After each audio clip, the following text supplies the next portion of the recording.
How often have you heard someone say it's all in your head? It's better than you think it is. Just think positively. And you think, that's not how things work. Well, there is considerable truth in the fact that it's all in our minds, or mindset rather. The thinking we choose to have defines our reality, and that's precisely what Myles Munroe said. The evangelist from the Bahamas broke it all down. He talked about how we can develop a bulletproof mindset, the kind that can overcome any challenge. Before we get into what he did, make sure you like the video and subscribe to the channel. Right, so what did Munroe say that made him so influential worldwide? Let's get straight into it. Number 1, remember, everything is a season. Sometimes we find ourselves so down in the dumps that we think this is just how it will be. Here, Munroe was telling us that it's just a phase, and that it will pass. Well, it isn't, because it's just something you're going through, and eventually it will pass. You may be poor right now, but it's just for now. The only constant is change. We must believe that in the same way the seasons turn, so will our fortunes. Everything changes, and change is the very essence of life. We need to see the tough times as gifts, because they offer us the chance to learn, grow, and progress. So we have to embrace every season of our life, with gratitude and patience, and even more importantly, a willingness to learn from it. When you keep this in mind, you will progress further than you ever imagined. Therefore, it's important to experience each season of life, whether it's good or bad, and keep a positive attitude along with a willingness to learn. Number 2, go after ideas, not material things. Pursue ideas, not things. We shouldn't be pursuing money. Instead, we should be pursuing a purpose, a vision. Munroe explained it like this. He said there are 3 types of people: poor people, rich people, and wealthy people. Poor people talk about money. In comparison, rich people talk about things. And the truly wealthy folks about ideas. And that's exactly the kind of mindset we need. It's not money that moves the world, but it's the ideas that move the money and the world. So here's what Munroe suggests we do. We minimize our desire for money, and instead focus on the creativity of new ideas, because eventually, that's what will attract money, success, and even personal fulfillment. He even talks about how Bill Gates and Steve Jobs didn't pursue money, but they pursued ideas. It's got to do with your journey to becoming a person of value. Keep watching because we'll get to that soon. Number 3, start creating your own work. Now this is an interesting idea, especially for young people. Munroe says that we shouldn't be seeking employment. Instead, we should be seeking deployment. When we're employed, someone else benefits from our energy and work. But when deployed, we're using our energy to be productive. Know the difference between your job and your work. Our job is what we're trained to do. In contrast, our work is what we were born to do. Our jobs are skill-based, and we can be fired at any time. But our work is our gift, and no one can take that away from us. So we need to start focusing on creating avenues to do our work. That work that we were meant to do.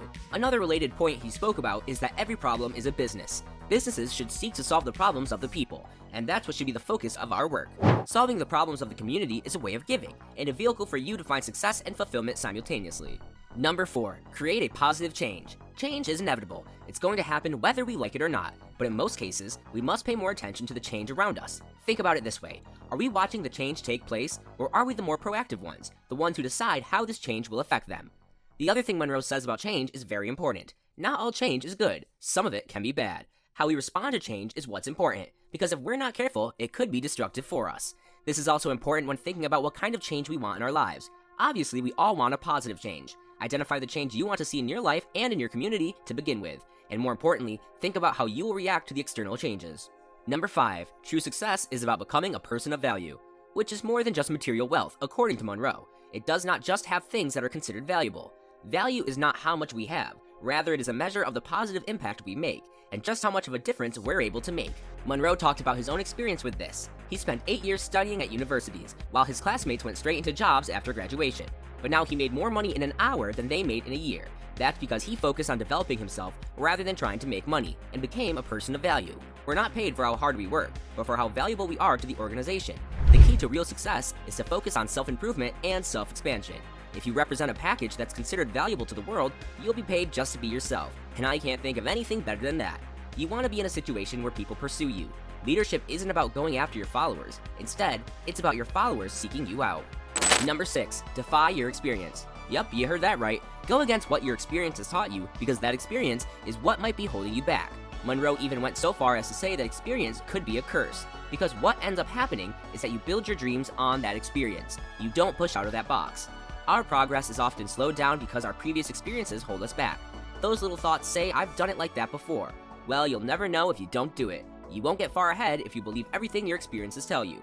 Munroe gives the example of Steve Jobs. When the iPhone came out, everyone thought, wow, this is it. This is the ultimate gadget. It can't get any better. but Jobs defied his experience. He said, "I'm going to keep pushing. I'm going to make an iPad," and he just kept going.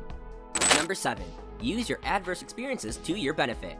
Consult your experiences, but never let them rule you. Use them for your own benefit. Munroe talks about this book called Cheaters Never Win. Now listen to this one carefully. When we face our biggest challenges, our mind is at its sharpest. This is when our mind kicks in and thinks beyond the usual. Across history, humans have actually excelled when they were tried, or hurting.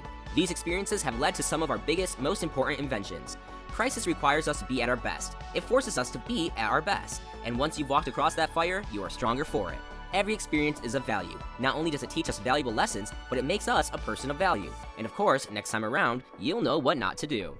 Number 8. Discover your purpose. And this is where it all comes together. Everything that we've talked about so far boils down to this: finding your purpose in life. And Munroe links this to his view on leadership. Leadership is something other than what you pursue. In fact, it's something you discover. For him, it starts on a personal level. Leaders are born when a person discovers something more than just personal ambition. It's what happens when you pursue your passion and head for what you're destined to do. And the example he uses is Nelson Mandela. How he discovered his purpose was even more important than his own life. Once he started pursuing that purpose, people started following him. And that's exactly how this works. Discover your purpose and follow it regardless of everything. And that's going to make you invincible. I hope you enjoyed the video and made some important notes about what Myles Munroe had to say. Changing your mindset will always be a journey, but you have to start someday. And these tips from Munroe could be just what you need to start off. Remember to share the video with your friends and family. Thanks for watching, and I'll see you in the next video. Take care!